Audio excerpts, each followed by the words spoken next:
hands together and hopped happily in place. "Ah, they really do like each other. We gotta do something to help them," she said eagerly.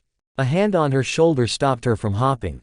She looked at the source of the hand and saw Ash shaking his head. "Let's just see how Butterfree handles this, Giselle. One never learns by having others do all the work for them.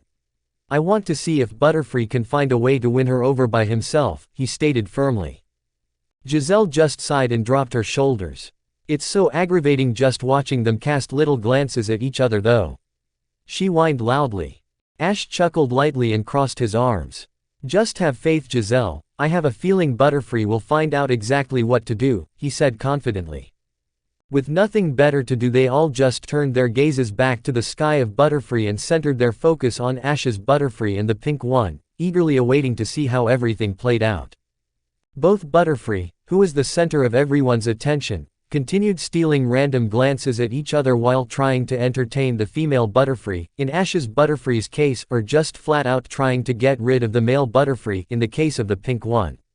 This went on for some time, and if at any point either Pokémon met the other's gaze, they would quickly look away. Ash watched this all go down with a calculating eye and started to wonder if Butterfree was going to make a move on the pink one at all, until suddenly, something happened. One of the male Butterfree surrounding the pink one decided that it had had enough of being ignored and moved in close to the female, touching her side with its wing. The pink Butterfree took great offense to this action and quickly brought her own wing around and slapped the male in the face, sending him tumbling away from her. The struck Butterfree instantly grew angry at being attacked and quickly flew back in until it was level with her face as it began angrily ranting in Pokespeech at her.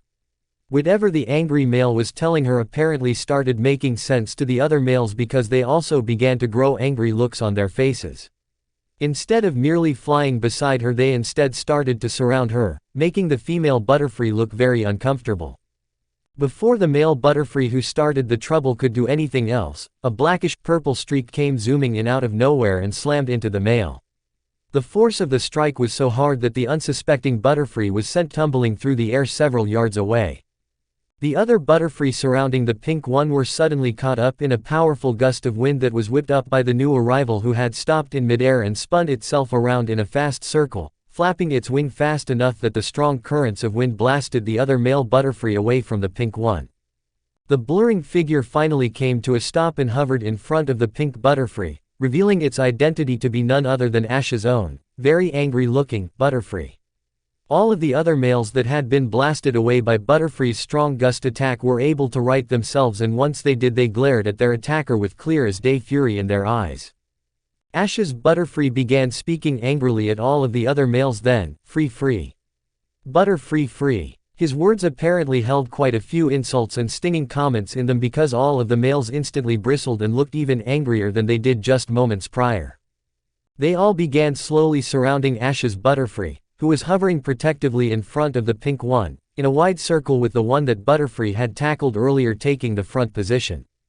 From the balloon, Ash and his friends were watching the new events unfold with trepidation and anxiety building within them. "Uh-oh," Brock murmured. "This isn't good," he stated ominously. Giselle glanced at Ash nervously. "Ah, Ash, don't you think you should do something to help Butterfree? Maybe send out Ghastly or something, because he's completely outnumbered," she observed while glancing up at the ring of flying bug types that was quickly boiling over into a bad situation. A situation that could easily turn into a full-blown battle at any second now. Ash kept his arms crossed and his eyes to the sky while he simply shook his head and replied calmly, "No. I want to see how Butterfree handles himself in a situation like this. He trains for multiple opponent battling every single day brutally with Beedrill and my other Butterfree. Both of them are strong, tough opponents, so I have no doubt Butterfree can handle himself here if he remembers his training," Ash explained with confidence. Giselle blinked. But Ash cut her off with a hand to her shoulder. "Don't worry, everything will be fine." He winked at her. "Trust me, sweetie." Giselle smiled and nodded her head. "Okay, I trust you know what you're doing," she conceded with faith in him. Ash smiled warmly at her and then turned his attention back to the throng of angry Butterfree. "Show 'em what you can do, Butterfree," Ash whispered to himself. XXXXXXXXXXXX. Some distance away, on the other side of the valley that made up the Butterfree cliffs and was nestled in between the middle of two large canyons, were none other than the most loved and hated trio of Team Rocket. Jessie, James and Meowth. The two humans were currently standing around a large black helicopter with a red R etched onto the side for Team Rocket, while the furriest member of their team, Meowth, was inside of the machine on the driver's side finishing up with what looked to be like the wiring for the control panel. The helicopter itself was parked just outside of a large, abandoned-looking warehouse that actually belonged to Team Rocket and was used as a storage building for miscellaneous machine parts, the occasional rendezvous point for teams of grunts and currently, serving as a base of operations for the trio. The red-haired woman groaned in exasperation and put her hands on her hips. "Are you about finished yet, Meowth?" she yelled irritably. James also looked impatient as he crossed his arms. "Yeah, Meowth, we've been waiting for ages for you to finish what you're doing. Hurry it up already," he pressed. Meowth grunted as he worked on the wiring. "Just keep ya pants and skirts on yous twos, I'm workin' as fast as I can," he yelled back. Jessie groaned once more. "Why are we even doing this again?" James scratched his forehead with one finger while he thought about it. He then cupped his chin and hummed to himself. "I'm pretty certain it has something to do with a bunch of Butterfree gathering nearby, right?" he answered, slightly confused. Meowth finished the wiring at that same moment and jumped out of the chopper. "Ya don't remember da plan, James?" he asked in exasperation. "It's da Butterfree matin season and trainers from all over da region come to an area near here ta release all their Butterfree so they can find mates. We're gonna capture 'em all with da chopper here and din deliver 'em to da boss," he explained in irritation. Jessie crossed her arms under her bust. "And why, pray tell, would the boss want so many flying insects? How much use could they really be?" Meowth shook his head lamely. "Butterfree can learn some really strong status-affecting moves and even psychic-type ones like confusion. With enough Pokémon like that, it could really help bolster da Team Rocket Pokémon ranks and make our jobs a whole lot easier. Not ta mention da boss'll be sure ta give us all a big cut for it." He grinned darkly. Jessie and James shared an excited look between each other after Meowth's explanation. "And once we get our big cut from the boss, we'll move up in the Team Rocket ranks and have our own squad of grunts to command around as a bonus," Jessie said merrily with a glint in her eyes. James looked up at the big helicopter again and placed his hand under his chin in thought once more. "How are we going to go about catching all of the Butterfree though?" he directed his question at Meowth. The talking Pokémon pointed to the underside of the chopper. "There's a big net under da chopper that'll open up when we get out over da swarm of Butterfree. It's got a lid that'll shut over it once we get 'em all, and da net itself is infused with steel fibers so it won't break that easily." He smirked. "We'll get dim Butterfree no problem." Jessie raised her fist in the air. "What are we waiting for then? Let's go and get those pests rounded up so we can get paid," she shouted. James shared in her enthusiasm and Meowth just hopped into the middle seat of the helicopter. He looked back at James.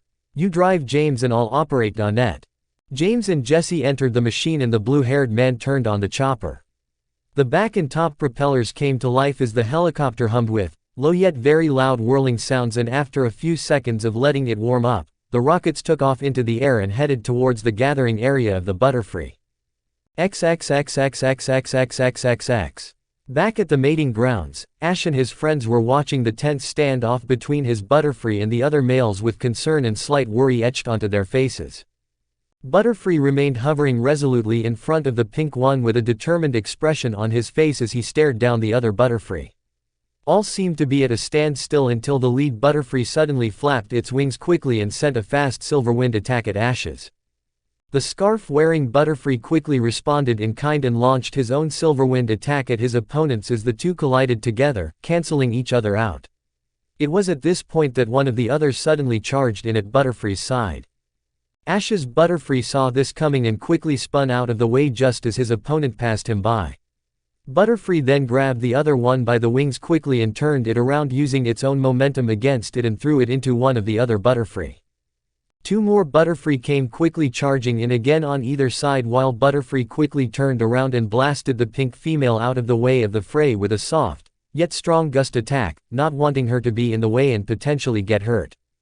Just before his opponents could reach him, Butterfree zipped straight up into the air and let them collide painfully with each other. From where he was at, Butterfree saw a wing in the corner of his vision and turned just in time to see another of the Butterfree swinging its wing at him. Butterfree quickly threw his own wing up and blocked the strike as he placed his other wing behind the blocking one and pushed forward hard, knocking the other male a little off kilter. He then did a spinning side flip in the air and brought both wings down on the other Butterfree, sending it downward into a quick descent. No sooner did he do this and then Butterfree saw a large rush of wind coming at his front and a silver wind coming from his back. He spun himself around in a fast circle and started flapping his wings wildly as a funnel of strong-looking wind whipped up around him. Both attacks collided with the much stronger gale and quickly beat themselves out, not able to withstand against its might. From inside the funnel of wind, Butterfree could see 3 others rocketing in towards him. He took advantage of this and waited until his opponents were nearly upon him. When they were close, Butterfree flapped his wings out with a mighty thrust and then dropped from the funnel just as it was sent heading straight towards the other quickly approaching males. Unfortunately for them, they were going much too fast and couldn't avoid the funnel as it sucked them up and into its makeshift vortex and beat them around for a while before expelling and whipping them a run to different corners of the open air while looking very dazed. Butterfree then felt his wings go temporarily rigid and looked to see the lead Butterfree using what appeared to be confusion to hold him in place. Although with much effort it seemed. Butterfree saw another of the males come speeding towards him in an agility-enhanced tackle. Thinking quickly, he used his own confusion at the last second to take control of just the lead Butterfree's wings and slapped them down over its face. This cut the visual connection and allowed Ash's Butterfree to be freed. He then goaded the incoming Butterfree to come in faster with a gesturing wing and the other male became even madder as it picked up speed. Ash's Butterfree waited until the very last second and then barrel rolled to the side just before impact could occur. This move caused the other Butterfree to look back at Ash's with confusion in its eyes, but then it looked back forward again and saw that it was heading towards the leader at speeds too fast to stop. The lead Butterfree still had its wings over its head and didn't see the other Butterfree until it was too late. The two then crashed into one another with a loud and painful wham, which knocked them both for a loop. Then, with no reprieve, Ash's Butterfree was suddenly engaged in a vicious wing battle with 2 other Butterfree at the same time and fought back vigorously. Even though it was 2-on-1, Ash's Pokémon was much more well-trained and was able to defend against his opponents efficiently. Ash's Butterfree suddenly had a bright idea come to mind then and sent both of his opponents reeling to the sides with a strong blast of wind from his wings. Just as both Butterfree prepared to charge in again, Ash's Pokémon prepared himself quickly. Before his opponents could strike him with their wings, Butterfree quickly flapped his own towards the ground. The gust of wind from the wing beat was enough that it launched him much higher into the air just before his enemies could reach him.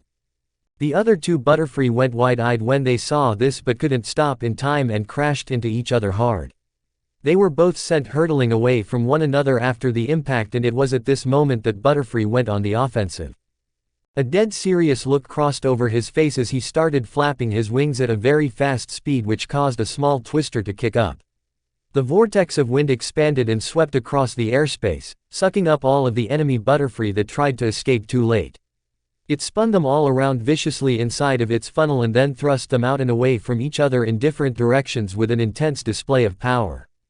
Ash and his friends looked on impressed as Butterfree took advantage of his now dazed opponent's states and then shot off like a rocket at the nearest one. He came right up on top of one of the other males and smashed right into it with a punishing head smash that sent the other bug-type reeling across the sky and into another Butterfree.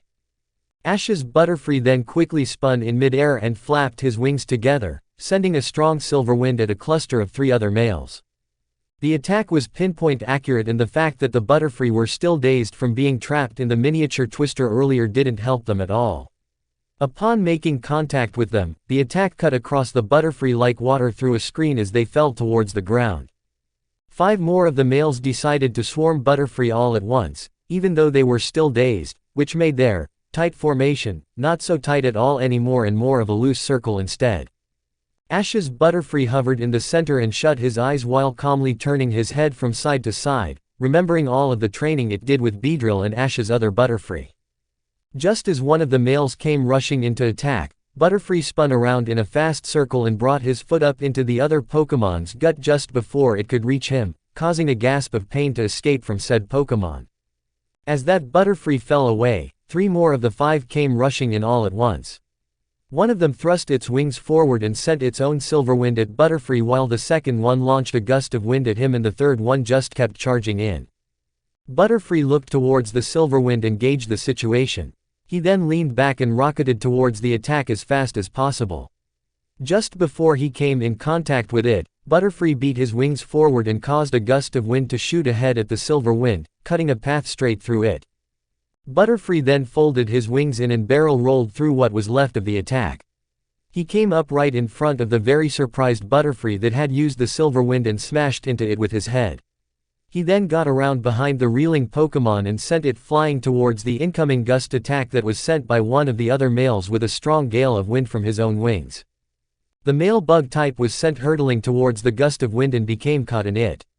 Ash's Butterfree added to the effect by pushing his own powerful gust into the weaker one, making it double in power and start to form another twister.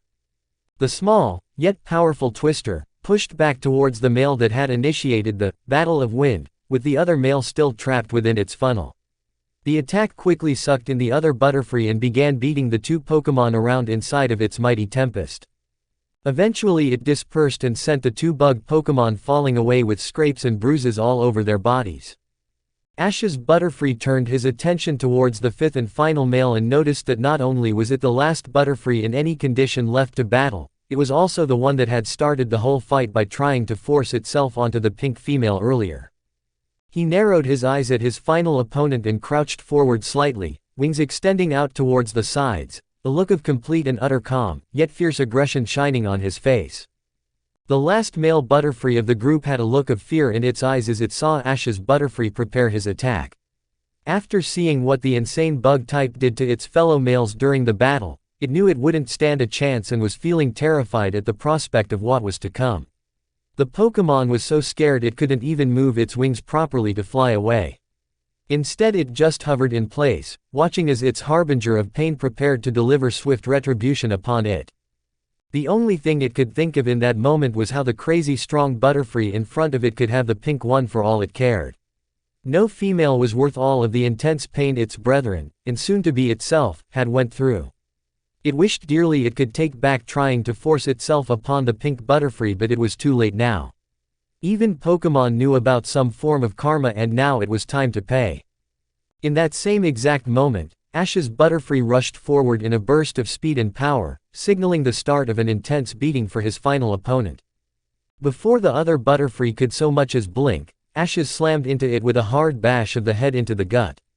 The Pokémon doubled over in pain just as Butterfree rose up over the top of it and slammed his wings down onto his opponent's back, careening it groundward. Butterfree wasn't finished though and quickly flew down to meet his descending enemy. He reached the other Butterfree in seconds and flew below it, turning around and looking up at his opponent as he sent a strong gust of wind at it. The other Butterfree was sent soaring back up into the sky immediately after the strong blast of wind hit it. Ash's Pokémon then flew up and met the other Butterfree with a passing slap of his wing. He just continued repeating this process over and over again. With every pass he would make he would strike his opponent with either his wings or his head. The other Butterfree looked like a pinball as it was continuously thrashed around by his stronger kin. Ash's Butterfree eventually started flying around his barely hovering opponent in a fast circle. As he continued soaring around in circles, the other Butterfree tried to keep up with its eyes and even tried to attack with a few weak gust attacks, but every burst of wind would only hit an after image of Ash's Butterfree. Eventually, Butterfree started flapping his wings towards the center of the circle he was flying around in sporadic, untimed intervals.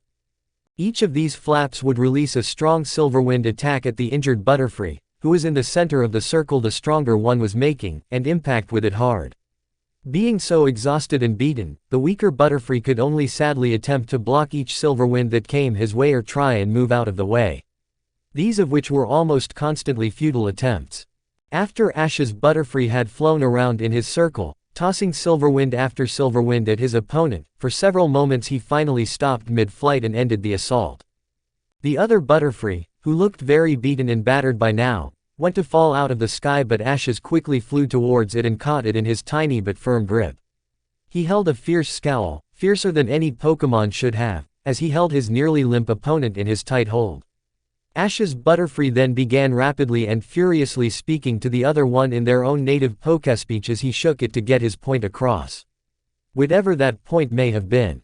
From where Ash and his friends were watching from the balloon, they were all equally confused as to just what exactly Butterfree was doing to the other one. "Ash, do you know what Butterfree is doing?" Misty asked, never taking her eyes off the scene before them. The raven-haired trainer merely shook his head as he stared intently up at the two Pokémon. "Have no idea, Misty. Whatever it is, I'm sure it has to be really important to Butterfree in order to make him so mad," he guessed. Brock suddenly pointed up at the Butterfree. "Look what's happening, guys," he shouted.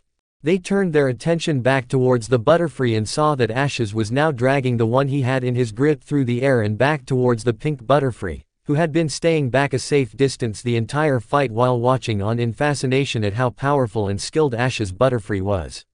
He finally made it over to the female Butterfree and then shoved the other male at her. The uniquely colored female just looked at the beaten male that had been delivered to her and then at the still angry-looking Butterfree of Ashes with a look of slight trepidation on her face.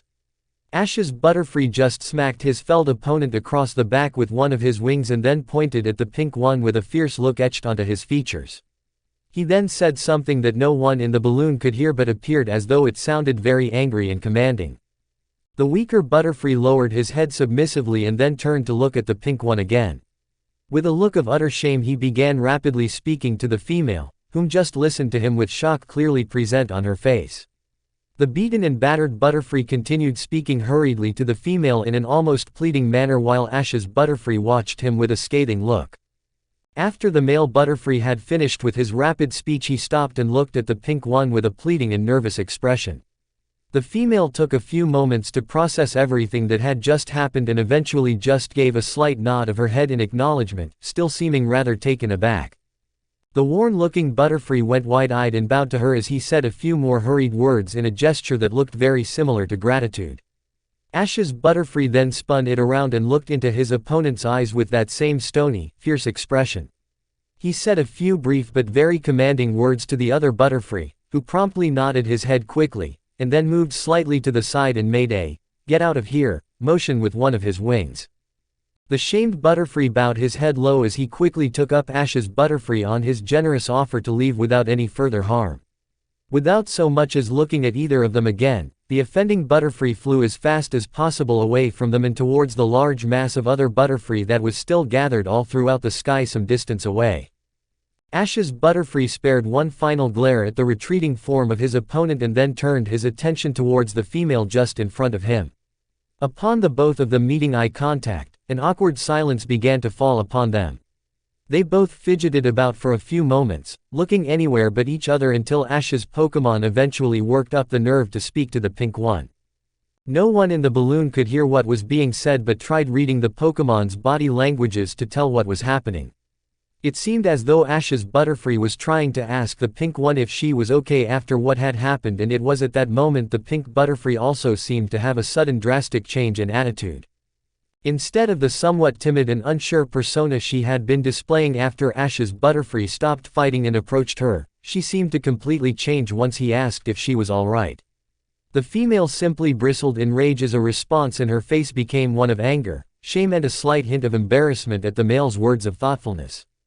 She quickly turned her head to the side and crossed her tiny hands in front of her then in the show of a pout as she huffed. Ash's Butterfree seemed to be at a complete loss as to what he did wrong and just hovered there for a moment looking unsure. Hesitantly he reached out to communicate with her and the pink female quickly used her wing to slap his hand away as she turned completely away, arms still crossed in that same pouting fashion. The male rubbed his now sore appendage with a confused look on his face as he spoke to her. Free. Free, he asked slowly.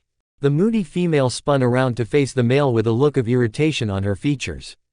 Free, Butterfree, she said angrily. Ash's Butterfree looked even more confused as the female continued, Butterfree. Free Butterfree. She made a gesture at the male as she made a swooping in motion with one of her wings in an exaggerated fashion. Free Butterfree. She continued her rant and then pointed to herself before gesturing at the large crowd of other Butterfree, specifically the males Ash's Butterfree had beaten up, some ways in the distance. Butterfree. Free Butterfree. She finished with another angry huff before turning away once again. From inside their balloon, Ash and his friends were watching all of this take place and saw the angry little rant the female had just put Ash's Pokémon through. The young trainer seemed to understand what was going on eventually and simply slapped his palm to his face while groaning, "Man, out of all the crap." He groaned again as he hung his head and draped himself over the balloon. Giselle looked at her boyfriend with concern. "What is it, Ash?" He just raised his head and pointed at the two Pokémon. "I know what's the wrong," he grumbled miserably. The brunette seemed curious. "And that would be?" she pressed. Ash stood back up fully and sighed. "I think the pink Butterfree is mad at mine for interfering in that fight and beating up all those other males. I think she believed that she could take them all on, and when my Butterfree flew in and did it for her, to defend her honor, she got mad. Like it was attacking her pride or something." He sighed heavily again. "Of all the rotten luck." Misty looked up at the sky and glared at the pink Butterfree. "Hey, what's the big idea getting all mad and upset at Ash's Butterfree? He was just trying to protect you from those other males and you attack him for it just because it hurt your pride. Well, guess what? You're not worth his time, you little oomph." Brock suddenly slapped his hand over Misty's mouth then and pulled her back into the balloon while she continued ranting in his hand. "Calm down, Misty." Brock struggled out as he held onto her. "This is a Pokémon affair, you can't get involved." While Misty and Brock continued their struggle, Ash and Giselle looked back up at the two bug types, anxious to see what happened next. It only took Ash's Butterfree a few seconds to process what the pink one had just ranted to him about, and once it did, he formed an angry, defensive and frustrated look on his face.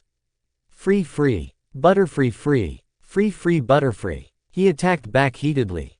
He wasn't confused anymore about why she was angry. Now that he knew she was mad at him just because he stepped in and defended her like any respectable male would do, it quite frankly pissed him off. He didn't get into a fight against multiple opponents, beat up his own kin and put himself in harm's way just to get brushed off and scolded by some prissy, hot-headed female that didn't know when she was in way over her head. No way. He wasn't going to just roll over and let the pink princess talk down to him for doing a good thing. The pink Butterfree seemed surprised at how forcefully Ash's Butterfree responded back to her and didn't just fly off crying like the other males would have done by now. She just went slightly wide-eyed as he defended his actions to her and let it be known how he didn't appreciate her being so ungrateful for him saving her. This last comment attacked her pride and instantly relit the anger she was feeling towards him as her eyes narrowed and caused her to fly right up into his face, biting back with harsh and stinging comments. Saying that he should have just kept his wings out of her business and let her defend herself since she was completely capable of doing so. Ash's Butterfree simply leaned back as the female towered over him, angrily yelling in his face about how she had everything under control and that he just needed to mind his business, not making any other attempt at moving. This obviously didn't sit well with the male though, and as soon as she finished her second rant, he was up in her own face, much to the female's great surprise, fighting back and defending himself with just as much ferocity as she had been attacking him with. This angry little back and forth continued on for several minutes with neither side giving an inch. The pink Butterfree would get into the male's face and give another stinging rant, and then Ash's Butterfree would return fire just as readily without showing so much as an inch of being ready to back down. The entire thing looked quite comical really if you were watching from Ash and his friend's point of view. Watching two angry Butterfree go at each other in a vicious exhibition of what looked to all observing as a classic lover's quarrel, with neither side budging an inch. Each of them taking turns getting into the other's faces with funny little chibi forms as they fought on and on. They actually managed to draw quite the crowd during their fight from not just the trainers in balloons but also several of the other Butterfree, who would temporarily break their courtship rituals just to watch the intense back and forth battle play out. Eventually, half of the entire flock of Butterfree had gathered around and were now watching the somewhat funny, yet incredibly terrifying verbal battle between male and female. Two stubborn Butterfree that absolutely refused to concede to the other. Ash and the others merely watched from their balloon with sweat drops rolling down their backs as they watched the now very popular feud go back and forth with no end in sight. Giselle kept her eyes locked onto the spectacle with rapt attention as she leaned over and whispered to Ash, "Something tells me that when you mentioned earlier about your Pokémon becoming known by everyone, you didn't have this in mind, did you?" Ash looked over at his girlfriend and saw that she had a very amused expression on her face that she was trying desperately hard to keep contained. He merely sighed again and hung his head. "Why me?" he asked himself as his friends couldn't but laugh a little at the situation. Even Pikachu gave a small snicker which made Ash shoot his head up and give the Pokémon a dirty look. "Traitor. He's your teammate." Pikachu just pointed at Ash and laughed a little harder. "Pikachu pie," he chirped while shaking his head. Almost as if he was saying, "But he's your Pokémon." Misty suddenly placed her hands above her eyes and squinted as she looked at the large mass of Butterfree that was now gathered around the fighting pair. She leaned up on her toes and tried to look over or in between the mass of flying bodies, but she couldn't. After a few more times of trying to get a better vantage, she sighed in frustration. I can't see them anymore because of all those other Butterfree surrounding them now," she whined. Ash looked back at Donnie. "Can you take us up any higher so we can hopefully see over top of them?" he asked. The merchant merely smiled and nodded. "Sure thing, everybody hold on," he said as he pulled down on the lever below the fire grate that helped propel the balloon. Ash grabbed onto one of the balloon supports while Giselle grabbed onto him. Pikachu hopped onto his shoulder, Misty grabbed the railing and Brock took a hold of another of the support beams. They all watched as the balloon started climbing into the air higher and higher the longer Donnie held down on the rope and sent flames through the mechanism. Eventually the balloon had climbed to a height to where they were now the highest balloon in the sky, far above the mass of Butterfree down below but still in clear enough sight that they could now see Ash's Butterfree and the pink one hovering the middle of the crowd, still going at each other relentlessly. Ash leaned against the railing and continued to watch the two with a keen eye as he tried to figure out who would break first. They all continued to watch the interesting encounter below them for several more minutes until suddenly, Pikachu's ears perked up at a sound he was hearing some ways away. "Pika," he said curiously as he bounded to the other side of the railing and looked out in the direction he was hearing the noise coming from. Ash looked at his Pokémon and called over to him, "What's the matter, Pi?" When he didn't get a response from the electric mouse, Ash walked over until he was standing right beside of the railing Pikachu was perched on and looked out in the direction his Pokémon was. He stared off into the white, fluffy expanse of clouds that were blanketing the direction he was staring at and merely observed patiently while listening to whatever it was Pikachu was so interested in. After a few moments of listening in silence, Ash began hearing something that sounded almost like the humming wings of several dozen Beedrill all at once, and by the sound of it, whatever the object could be was getting closer and closer. Ash just leaned back into the balloon and continued to stare out at the horizon with a confused and weary look in his eyes. He stepped back to his friends then and grabbed a hold of Giselle. "Guys, something's coming this way," he warned while never taking his eyes off the direction the sound was coming from. Misty looked at him and then where he was staring at. "What are you talking about, Ash?" he pointed. "I hear something weird coming from that direction. I don't know what it is, but it's making Pikachu nervous," he answered while looking up onto his shoulder at his Pokémon, who was twitching his ears in agitation. Brock went over to the edge of the balloon and strained his ears to listen for the sound while Giselle walked away from Ash and over to the other edge as well as she stared off into the distance. "I don't hear or see any," she suddenly stopped mid-sentence as everyone in the balloon started hearing the very sound that Ash was talking about. The noise was faint but they could all hear it. None of them could tell what it was, but it sounded loud and it only got louder the closer whatever it was came to them. Everyone adopted tense expressions then as Brock spoke up. "I don't know what it is, but it's getting closer and it sounds big," he stated somewhat nervously. Ash went and looked over the side of the balloon at all of the other balloons and the mass of Butterfree down below, who were still watching Ash's Butterfree and the pink one go at it, and could tell that none of them could hear what was coming. He grew slightly uneasy and quickly pulled his Pokédex out. The boy input a few commands into the device and requested to have Pidgeot sent over to him from the lab in return for sending Ghastly back. He really hoped Professor Oak was home because whatever was coming their way, Ash had a bad feeling, and if it really did turn out to be trouble, he wanted a Pokémon with him that could fight in the air effectively. Even more so than Ghastly himself could. Arceus was on his side fortunately because just seconds later, Pidgeot's Pokéball appeared on the teleporter pad of the Pokédex. Ash quickly stowed the Pokeball away on his belt and put his Pokédex away as the sound started getting louder and louder as the clouds far in front of them began to shift and spin around erratically. "Here it comes, guys," Brock yelled out. No sooner did those words leave his lips and the clouds fully parted as a large black machine quickly made its way through the wispy covering. Ash and the others looked at the new arrival and took in its appearance. The buzzing, whirling sound now at an almost deafening roar because of its close proximity.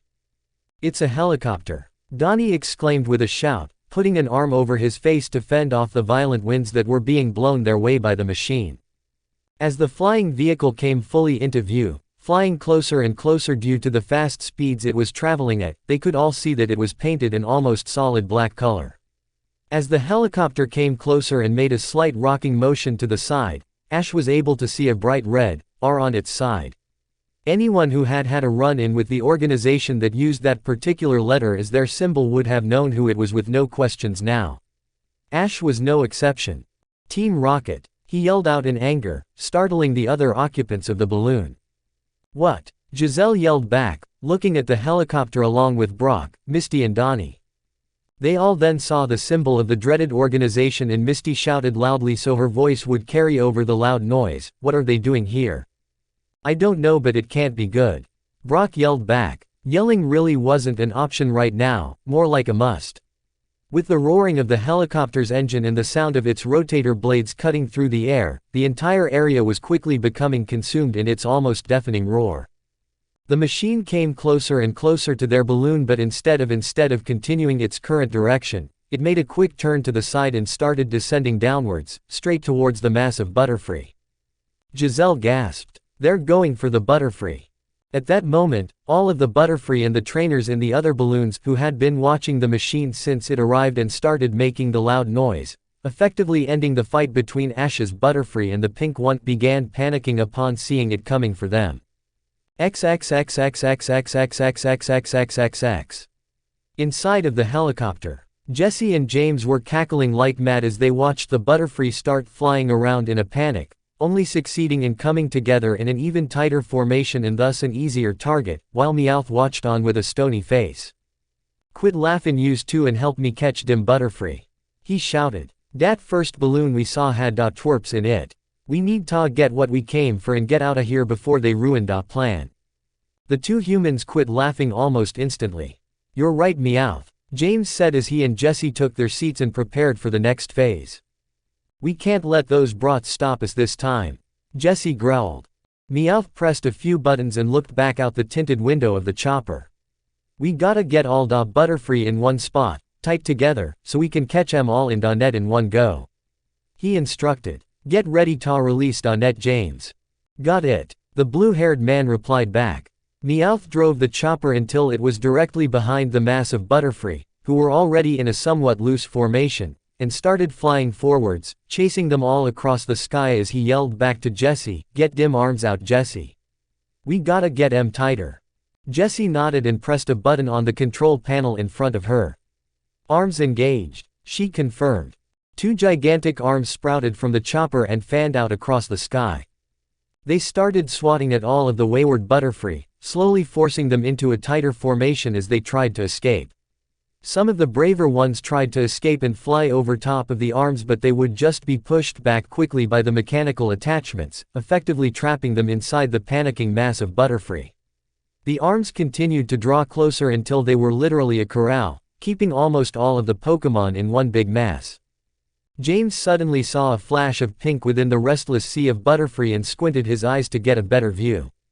He finally managed to get a full image of the pink object and noticed, to his shock, that it was a pink Butterfree.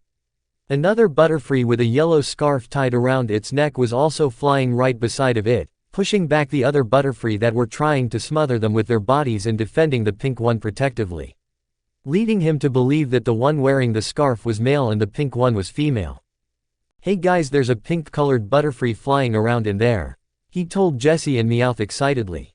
Jesse pushed James out of the way to see for herself. "What? A pink Butterfree? Impossible." She scanned the throng of Butterfree for herself and eventually caught a glimpse of the pink female as her eyes widened in shock. "How is that even possible? I thought Butterfree were supposed to look completely different than that if they were off color." she protested. Before James could think of a response, Meowth spoke up, they usually are. Strange colored Butterfree usually ain't colored that much differently than a regular one is.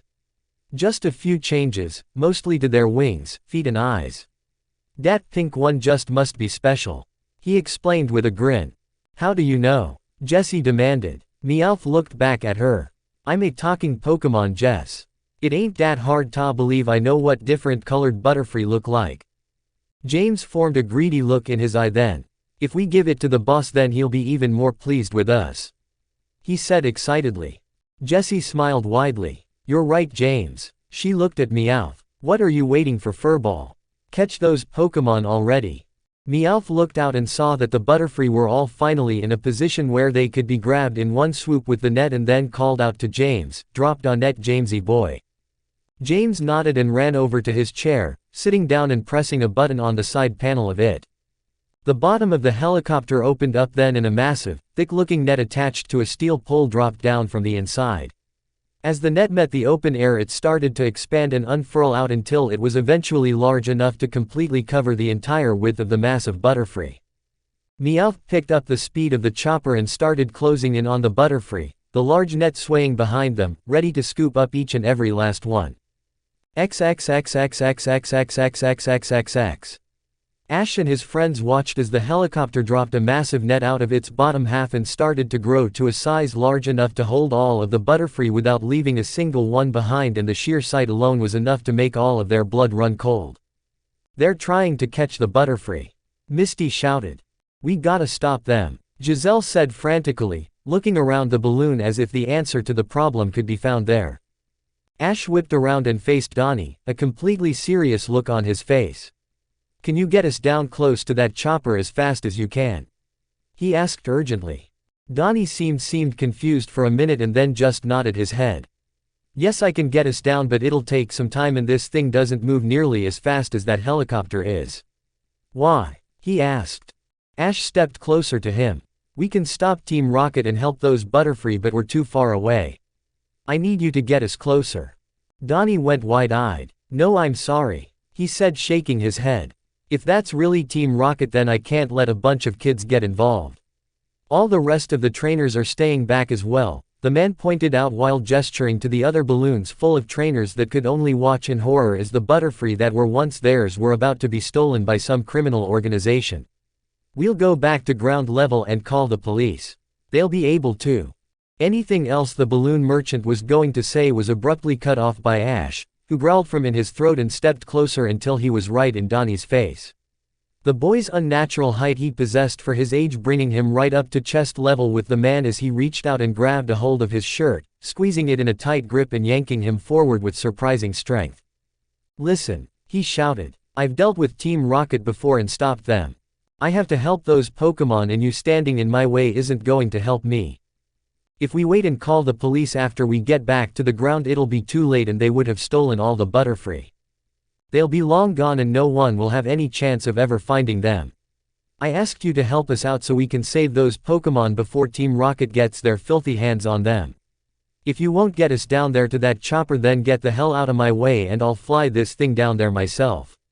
I've watched how you've done it this whole time and I'm a quick study. The young trainer tightened his grip. Now either help us out and do as I asked or move. Because I'm helping those Butterfree. Ash growled the last few words out in a deep rumble as his voice momentarily changed and his eyes flickered to an electric dark blue, a similar faint blue aura starting to rise from him as well. Ash's friends pressed themselves back against the sides of the balloon in slight fear since they knew Ash was starting to get mad. And when Ash started to get really mad, the last thing anyone wanted to do was stand in his way. The air became slightly thick in the balloon and Pikachu looked as though he was struggling slightly. Not from the lack of air but more like from some kind of feeling he was trying to overcome from the emergence of Ash's strange aura.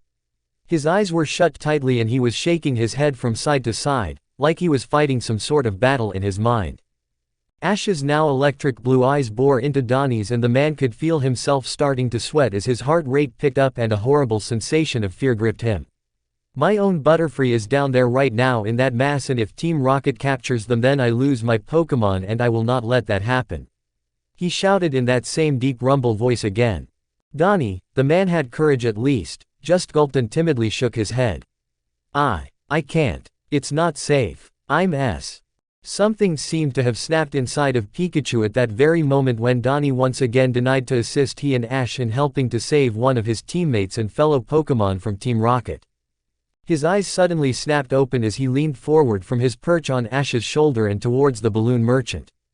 Pika! He shouted in a much deeper sounding voice than anyone had ever heard out of the small Pokémon before. His claws were digging deeper into Ash's shoulder, not that the angry trainer noticed at the moment, and his fur seemed to have turned a slightly darker shade of yellow. A faint static seemed to be sparking around him like Ash also was at the moment, and his eyes were quickly changing back and forth from brown to the same electric, angry blue as Ash's currently were. Donnie quickly backed up until he was against the railing of the balloon and just stared in terror at the sight of the possessed-looking young trainer and his Pokémon glaring angrily at him, his knees shaking uncontrollably. Ash's eyes were still glowing blue, a faint aura shroud coming off of him, while Pikachu appeared very similar. Their eyes never left his, almost daring Donnie to refuse them again.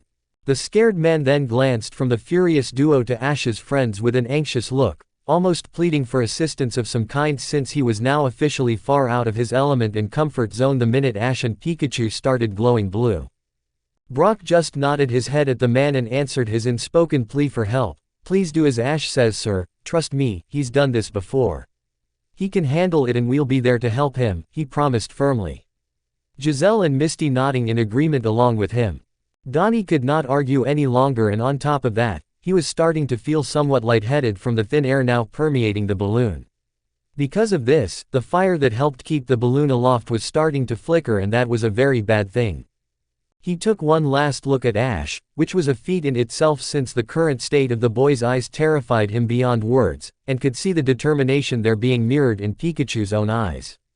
The man then started to believe in that moment that maybe, just maybe, this boy and his friends could really help the Butterfree. He just had to take a leap of faith. Donnie let out a sigh and nodded his relentingly. "Okay, young man, I'll get us to that chopper. Just promise me you'll all do your best to stay safe and you have my support." Giselle stepped up to Ash's side and gently grasped his arm, kissing his cheek tenderly as she spoke to him in a comforting way. "It's okay now, Ash, he's going to help us. It'll all be alright. We'll help Butterfree, I promise. Just calm down now, okay? Just calm down." Everyone watched as Giselle's gentle touch and soothing words fully calmed Ash, who was already starting to calm down after Donnie consented to help, but the soft influence of his girlfriend merely helped to bring him fully back to reality. Giselle walked to his other side then and stroked Pikachu's cheek softly while murmuring calming words to him as well. The electric type was already pretty calm after Ash's energy started to fade, but yet again, Giselle's gentle touch did just the trick. Ash finally seemed to return to himself after a few moments and then slumped slightly against the basket of the balloon, somewhat out of breath from the toll that the energy leaking from his body had drained from him. He looked up at Donnie then, who still seemed rather nervous, and sighed. "I'm really sorry for that, Donnie. I won't explain what just happened because you wouldn't understand." He looked down for a moment as he murmured to himself, "I don't even fully understand it." Straightening back up fully, Giselle standing by him for support, he looked Donnie in the eyes. "Look, I love my Pokémon and I won't, see them suffer or be hurt in any way. I promise I can save them, and I'm sorry I freaked out. It's just, I take things really seriously when it comes to them. Again, I apologize for getting out of hand." He bowed his head slightly in a sign of apology. Donnie finally relaxed and smiled himself. "I understand, Ash, you love and care for your Pokémon and I respect that. I'm going to trust in you and your friends to help, just be careful, alright?" Ash smiled in return and gave a thumbs up.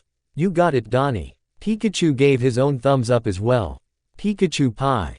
Donnie reached up and pulled down on the chain that controlled the fire source for the balloon then. "Hold on everybody. This may get rough." Ash and the others braced themselves just as Donnie pulled down on the chain and the fire flared up in the stack even hotter. The balloon lurched and then, by the expert balloon handling of Donnie, started going higher and higher, the air currents moving the balloon around until it was right on course with the Team Rocket helicopter.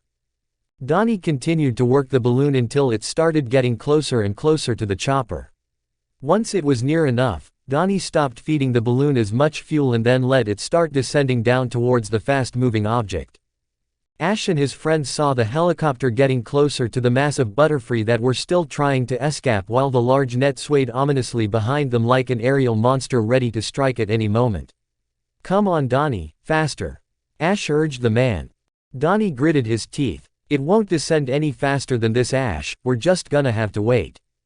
Ash growled in frustration just as the chopper finally lunged forward and the net started scooping up the Butterfree, who of which were now all beyond terrified. "No!" Ash yelled as he leaned forward in the balloon. XXXXXXXXXXXXX. Inside the massive flock of Butterfree. Ash's Butterfree looked behind him as the large net of Team Rocket's closed in on the straggling Pokémon in the back of the flock, scooping them all far back into the net where they fluttered vainly in an attempt to escape.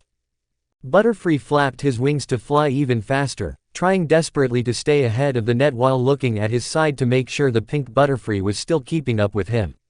Which she was. He nudged her in the side to go faster and she just nodded before pumping her wings harder and picking up speed. The two of them started pulling farther ahead of the other Butterfree, but it was proven quickly to be in vain as the chopper only went faster, scooping up even more Butterfree into its net. Eventually, more than half of the Butterfree had been captured inside the net and the rest of them were soon joining the same fate. One particular panic-induced movement of the remaining Butterfree caused Ash's Butterfree and the pink one to become separated by a surge of their terrified kin trying as hard as they could to get away. The sudden separation knocked Ash's Butterfree spinning further up ahead, while the pink one lost just enough speed to start getting pushed back more and more towards the net, a fearful and panicked look coming across her face. Ash's Butterfree quickly righted himself and then hovered in one spot, beating back the other Butterfree that kept jostling him around. He finally caught a glimpse of the female's pink skin and narrowed his eyes in determination before flying back for her as fast as he could, weaving in and out through the flow of madly surging Butterfree with precise movements and impressive agility. Many times while he flew he would nearly become blocked off by a rather thick cluster of his fellow Butterfree and would have to use either gust or silver wind to push them apart so he could keep going. Faster and faster he flew against the flow, never taking his eyes off of the pink Butterfree's body as he dodged, weaved and attacked any other Pokémon in his way. Eventually he managed to reach the pink one, who seemed shocked by his return for her, and got behind her, stopping the female's backward momentum so she didn't keep falling behind. He urged her forward, all while looking behind himself at the quickly approaching net, and she quickly responded to the effort, pumping her wings as hard she could to get moving forward again.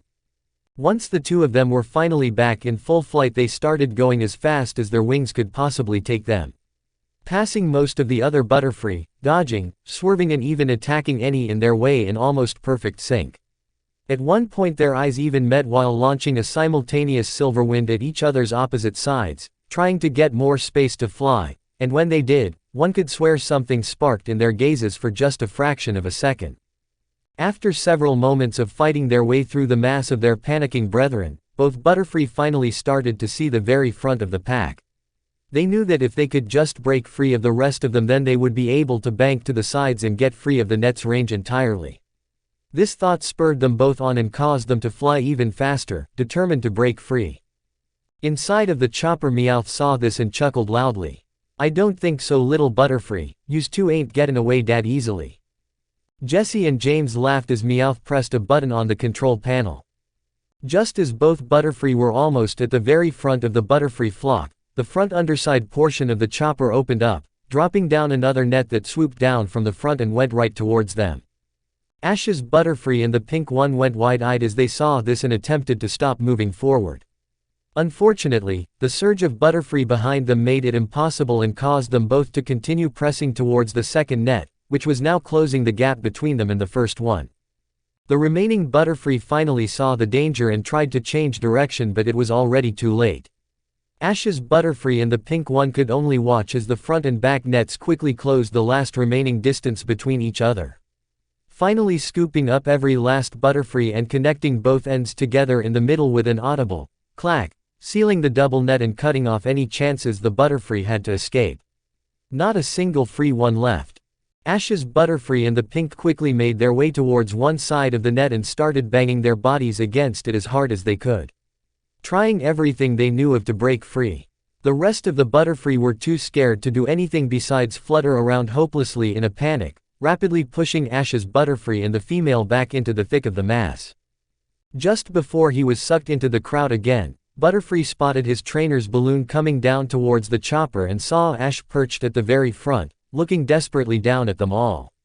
He cried out loudly to Ash just before he and the pink female were finally overtaken by the other Butterfree. Jessie, James and Meowth laughed inside of the chopper madly at seeing their successful attempt at finally catching all of the Butterfree. Great driving, Meowth, Jessie praised from the right side of Meowth's chair. Yes, Meowth, first class scooping that was, James added in. Meowth grinned widely. Hee hee, them Butterfree didn't know what hit em. Now we just gotta get em all back to da warehouse for transport, he said gleefully. Jessie threw her fist in the air. Then don't keep us waiting, Meowth, back to base, she cheered. James joined her in the excitement as Meowth nodded. Get back in your seats then and hold on. We're getting outta here. He quickly changed the direction of the helicopter and then started driving it quickly away from the area, all of the trainers watching helplessly from their balloons as their current and former Butterfree were whisked away right in front of them. XXXXXXXXXXXXXXXXX. Ash watched in fury and fear as both ends of the net sealed together, trapping every last Butterfree away within its confines. He then grabbed onto the basket and leaned forward desperately as he saw a flash of his own Butterfree's yellow scarf amongst the mass of other Butterfree and felt his stomach sink at the revelation that his Pokémon been taken as well. He also noticed that his Butterfree was right next to the pink one and that the two of them were apparently, from he was seeing, the only ones trying to escape. The boy just watched as both of them were quickly sucked back into the crowd, but not before hearing his Butterfree cry out while looking in his direction. Butterfree, he shouted as grabbed onto both support poles of the balloon nearest to him. Giselle, Misty and Brock rushed over and looked out towards the chopper as it started to change direction and fly away.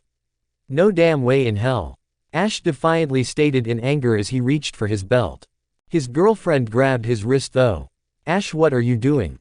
Giselle demanded. Ash looked at her. I'm going to follow them and get my Pokémon back.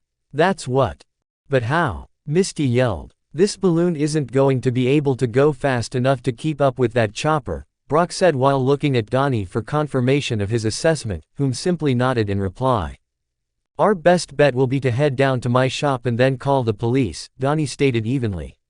Even with giving this baby all she's got, we still won't be able to catch up with that helicopter. Ash shook his head. This balloon can't, but a Pokémon can. More specifically, he drew a Pokéball from his belt. My Pokémon can. Brock seemed to understand. You mean you're going to try and catch up with them on? Ash cut him off. Yes, I'm going to succeed in catching up with them on Pidgeot. She's faster than Butterfree, Ghastly and Fearow. I know she can get me and Pikachu to wherever they're taking the Butterfree, he said with certainty. But you've never ridden on Pidgeot before, Ash. Giselle protested. Ash shook his head. I know I haven't, Giselle, but I've trained Pidgeot extremely hard for just these types of occasions. Her and Fearow both has drilled on making themselves more than strong enough for me to ride on, and I know she's ready. They can both only ever carry 2 people, but right now I just feel comfortable with 1. That's me, plus Pikachu. He grabbed Giselle by her shoulders. That's why I need you to stay here with the others and get help, alright? Once we find them, I'll send Pidgeot back to find you guys and lead you to us. Will you please do that for me? He pleaded. Giselle looked as though she wanted to protest and make Ash take her with him, but she thought about it. She knew that Pidgeot was still too young and inexperienced with passenger flying to handle both her and Ash's weight. She wanted to see the Butterfree rescued just as much as Ash and knew that this was the only way. Reluctantly she nodded her head. Okay, Ash, please just be careful. You don't know which Team Rocket members took the Butterfree, and we already know they don't like you. If they find out you're alive, then. She trailed off. Ash pulled her into a hug. They're gonna find out eventually, Giselle. He pulled away and smiled at her then. I've got way too many big plans to keep me from staying out of the public eye. He joked and then became serious, seeing the worry on his girlfriend's face. I promise you I'll be okay. Just get help along with Brock, Misty and Donnie and wait for Pidgeot to come back, okay? Giselle nodded and put on a smile on her face. You've got it. Ash smiled at her again and then pulled her close, bringing his lips down to her eagerly awaiting ones and pressing them softly together. Their lips danced together and then separated over and over again as they put as much of their feelings as two kids their age could put into a kiss. With one last lingering kiss to her soft lips, Ash pulled away and winked at her before hugging Misty and patting Brock's shoulder. "Go get those Butterfree, Ash," Misty encouraged him. "And don't underestimate Team Rocket whatever you do, Ash," Brock warned. Ash nodded to his other two friends before looking at Donnie. "Take care of them all and please don't forget to call the police for me, okay Donnie?" The man smiled and nodded. "You got it, Ash. Just be careful yourself and we'll see you soon. I must be out of my mind for letting a kid do this, but I have faith in you." Ash gave a thumbs up and then looked at Pikachu. "Ready, pal?" Pikachu smiled and raised his fist confidently. "Pikachu. Pika Pi Kachu Pi." The raven-haired trainer then reared back and threw the Pokeball he had in his hand out into the air. "Pidgeot, we need you," he yelled. The ball burst open and Pidgeot came soaring out of her Pokeball in a flash of bright light, twirling gracefully in the air before making a looping motion and coming to hover in front of the balloon. The increased size, mass and elegance that came with her evolution from a Pidgeotto being put on display for them all to see. Pidgeot," she said in a happy coo upon seeing Ash. Said trainer just smiled at her in greeting and then adopted a serious expression on his face. "Pidgeot, Team Rocket has taken a bunch of Butterfree, including mine, and I need you to help us find them.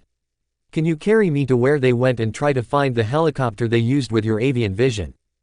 Pidgeot instantly snapped to attention when she heard that one of her fellow teammates had been taken and nodded quickly. Pidgeot," she screeched, turning around and motioning for Ash to climb on. Ash did just that and climbed up on the balloon before jumping onto Pidgeot's back. He could feel his Pokémon taking a second to adjust to his weight for the first time ever, but she quickly acclimatized and then prepared for takeoff. He looked back at his friends and waved to them.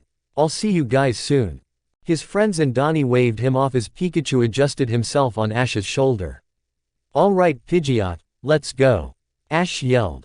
The female bird Pokémon reared her head back and cawed loudly as she flapped her wings a few times, sending strong air currents back at the balloon, before shooting off in the direction Ash pointed. Team Rocket retreated to in a fast burst of speed. Donnie quickly started lowering the balloon to the ground while Giselle watched after the retreating form of Pidgeot. "Please be careful, Ash." XXXXXXXXXX. The Team Rocket chopper made its way through a large, rocky valley with all haste about it, staying just high enough above most of the rocks to not worry about colliding with them and crashing. The net that was now full of Butterfree was hanging